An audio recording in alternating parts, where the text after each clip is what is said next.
नमस्कार दोस्तों।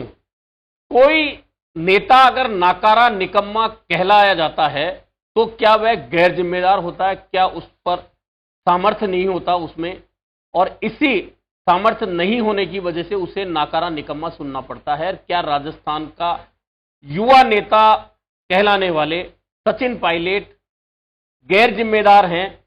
क्या उनमें सामर्थ्य नहीं है और यही सामर्थ्य नहीं होने के कारण उन्हें पूर्व मुख्यमंत्री अशोक गहलोत से नाकारा निकम्मा सुनना पड़ा? यह बात कोई और नहीं कह रहा बल्कि राजस्थान के विधि मंत्री कह रहे हैं।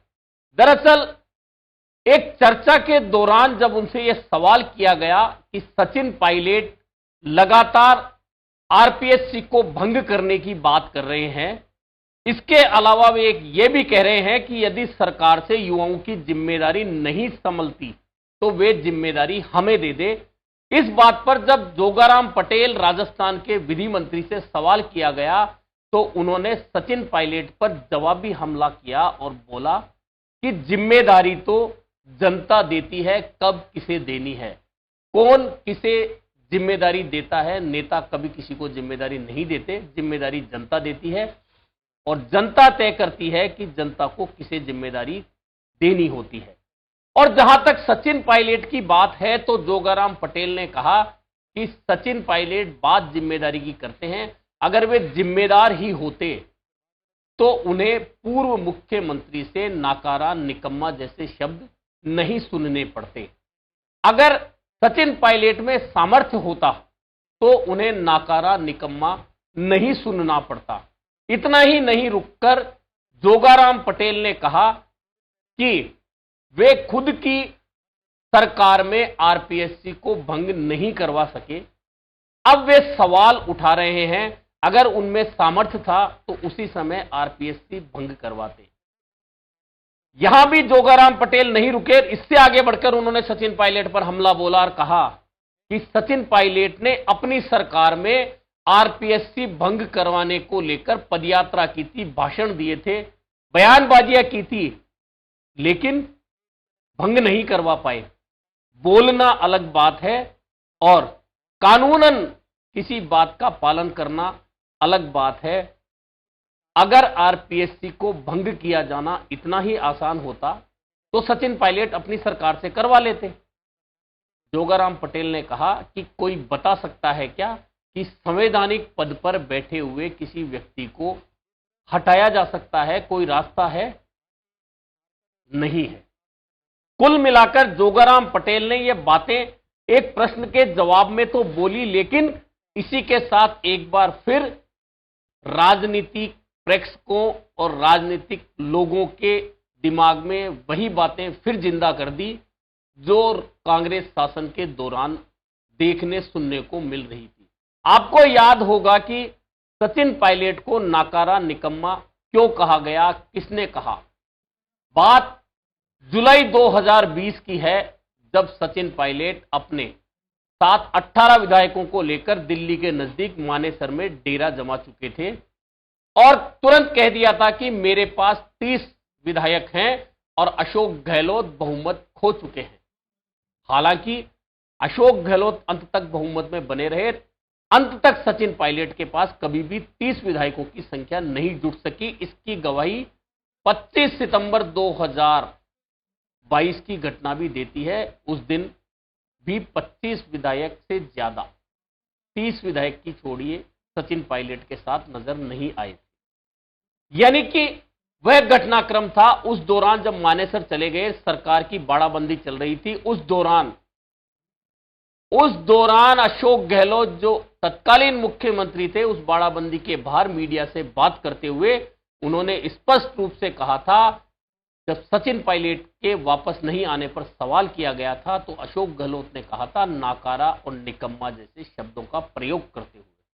और इतना ही नहीं, उसके बाद आपको याद होगा कि चुनाव से ठीक पहले एक नेशनल टीवी चैनल को पाली में इंटरव्यू दिया गया था और वही नाकारा निकम्मा वाली बातें ना सिर्फ दोहराई गई थी बल्कि अशोक गहलोत ने खम ठोक कर कहा था कि मैंने जो कहा कि सरकार गिराने की साजिश में ये लोग शामिल थे वह मैंने गलत नहीं कहा था। यानी कि कुल मिलाकर यह घटनाक्रम 2020 से लेकर 2023 तक चलता रहा। और उसके बाद की जब बात करें तो चुनावी वर्ष में सचिन पायलट ने पेपर लीक की घटनाओं को लेकर, आपको याद होगा, अजमेर से जयपुर तक की पदयात्रा की थी 5 दिन की। उसके बाद जयपुर में बड़ी सभा करके सरकार को चेताया था, अपनी सरकार को चेताया था।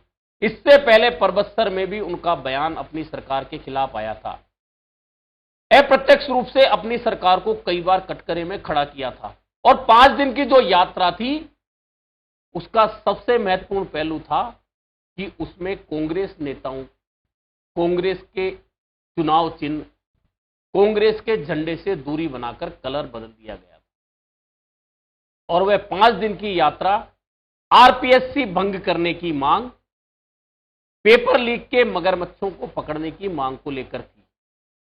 यात्रा चली, सीधे अपनी सरकार पर निशाने साधे गए। और जब कोई नेता अपनी सरकार पर निशाना साधता है और अगर जिस मुद्दे को लेकर निशाना साधता है वह बात पूरी नहीं होती, तो फिर निशाना सिर्फ सरकार पर नहीं उठता, उस खुद नेता पर भी उठता है। क्योंकि यदि आपने अपनी सरकार को कटघरे में खड़ा किया था तो फिर उसी नेता यानी कि मुख्यमंत्री अशोक गहलोत के नेतृत्व में चुनाव लड़ने क्यों चले गए। खैर, इस बात की वो जाने, लेकिन अचानक जोगाराम पटेल ने आरपीएससी भंग करने की मांग को लेकर सचिन पायलट की ओर से जो बयान दिया गया उसका जवाब दे दिया है। पिछले दिनों भी सचिन पायलट ने यही बयान दिया था कि आरपीएससी को भंग किया जा सकता है। और अब जोगाराम पटेल ने यही कहा कि क्या संवैधानिक पद पर बैठे किसी व्यक्ति को हटाया जा सकता है, कोई मुझे बताए कैसे हटाया जा सकता है।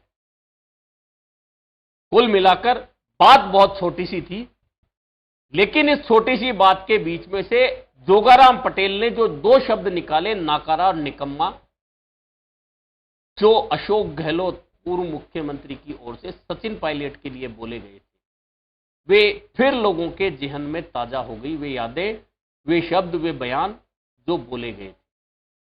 हालांकि इन बयानों का असर यह रहा कि राजस्थान में कांग्रेस में अशोक गहलोत और सचिन पायलट खेमे बने। और खेमों का असर यह रहा कि भाजपा वसुंधरा राजे को दूर रखकर भी सत्ता पर काबिज हो गई। कांग्रेस हालांकि हमेशा जिस तरह से अशोक गहलोत के नेतृत्व में हारती थी, एक बार 21 सीटें आई, एक बार 56 सीटें आई, लेकिन इस बार मुख्यमंत्री अशोक गहलोत के रहते हुए भी कांग्रेस ने 70 का आंकड़ा छू लिया। यानी कि उतनी खराब स्थिति नहीं रही जैसी कि 2003 और 2013 में रही थी। लेकिन इस बार 2020 से लेकर 2023 तक जो खेमेबाजी चली, एक तरफ अशोक गहलोत और उनके समर्थक, विधायक, सांसद, मंत्री, नेता जो भी थे, कांग्रेस जन खड़े थे। दूसरी ओर सचिन पायलट, उनके समर्थक, विधायक, सांसद, नेता, कार्यकर्ता खड़े थे। और जहां जिसको जब मौका मिला उन्होंने एक दूसरे खेमों पर निशाना साधने से खुद को नहीं रोका। नतीजा सीधा सीधा मैसेज जनता में गया कि भले ही एक साथ खड़े होकर चुनाव लड़ रहे हैं, और सचिन पायलट ने भी कई बार कहा कि पुरानी बातें भूलिए, अशोक गहलोत ने भी कहा भूलो और आगे बढ़ो, मैं इस सिद्धांत का हूं, लेकिन मनों के अंदर जो कड़वाहट पैदा हो जाती है वह भूली नहीं जाती। अशोक गहलोत ने नाकारा निकम्मा सचिन पायलट को कहा, तो सचिन पायलट क्या वे बातें भूल सकते हैं? सचिन पायलट ने डायरेक्ट भले ही अशोक गहलोत को लेकर कोई अपशब्द नहीं बोले, लेकिन अपनी ही सरकार के मुख्यमंत्री को सार्वजनिक मंचों से ललकारना, चेताना और सरकार की कमियां सार्वजनिक करना,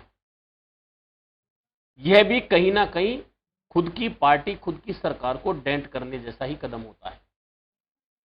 और इसी लड़ाई का नतीजा यह रहा कि पहली बार पिछले 20 सालों में ऐसा एक बार लगने लगा था कि शायद कांग्रेस सरकार राजस्थान में रिपीट कर सकती है।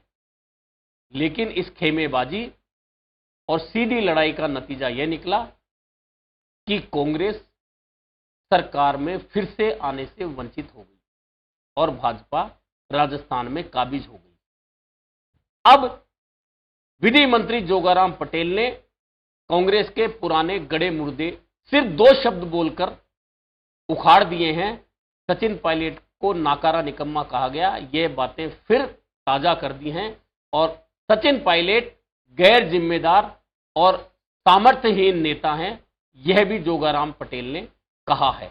अब देखना यह है कि सचिन पायलट खेमा और सचिन पायलट खेमे के नेता कार्यकर्ता जोगाराम पटेल को अब क्या जवाब देते हैं, यह देखना काफी महत्वपूर्ण रहना है। लेकिन फिलहाल तो सचिन पायलट को लेकर विधि मंत्री ने न सिर्फ हमला बोला है बल्कि हर चीज का जवाब भी अपने हिसाब से दे दिया है। अभी के लिए इतना ही, फिर मिलेंगे नए मुद्दे पर चर्चा के